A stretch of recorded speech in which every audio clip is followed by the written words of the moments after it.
Hey there, name's Alex, and I'm no economist. But I'm also not a forex trader, because considering how well I do with stocks and crypto, that would have probably made me already poor, broke, destitute, and out on the streets.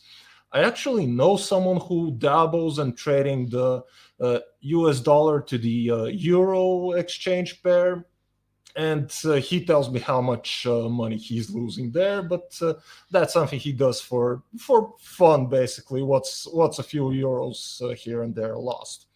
But another currency pair that people watch a lot is the US dollar to the Russian ruble, or the other way around, depends on what you want to flip it.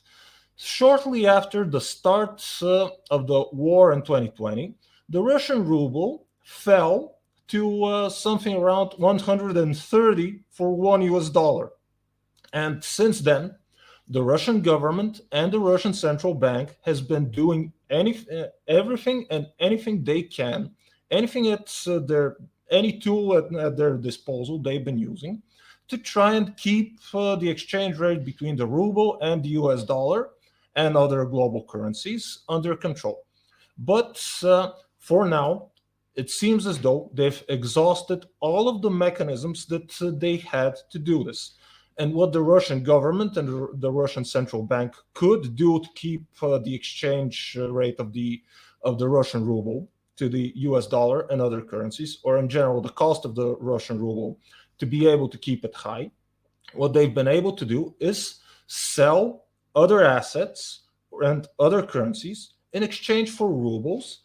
But that was always going to their ability to do that was always going to dry up, and at one point they were going to be left holding a lot of rubles, and those rubles would then drop in value. Essentially, the Russian government and the Russian central bank led themselves up to being the one who's left holding the bag of the devalued Russian rubles.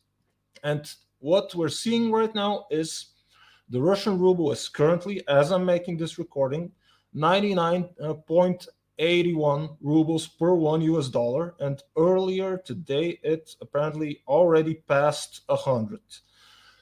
And this is after all of the abracadabra and so forth and other such tools that they've used to try and keep it lower, or to keep the ruble afloat.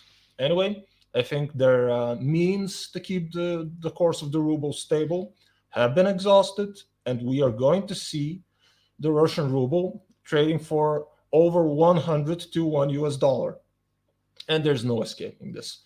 This is basically an indicator of how well the Russian economy is doing. And since this is probably the last remaining indicator we have of how the Russian economy is doing, because the Russian government doesn't really publish a lot of economic data, this is what we have to look at.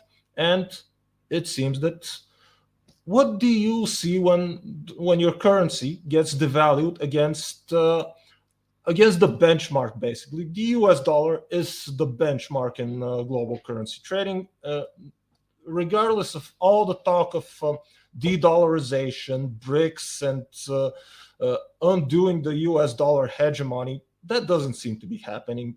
Everyone still compares their currencies to the US dollar, and in particular the Russian ruble, which a lot of economists would say is a dead currency. It's no longer traded anywhere. No one wants it. And most of the international business that Russia does is with India and China, who refuse to trade with rubles. They want to use their own currencies, the Chinese renminbi yuan, the Indian rupee, and a third-party currency, which is the United Arab Emirates dirham. But basically, no one wants rubles, and that's why the ruble is an artificially kept on life support currency, and it's going to die.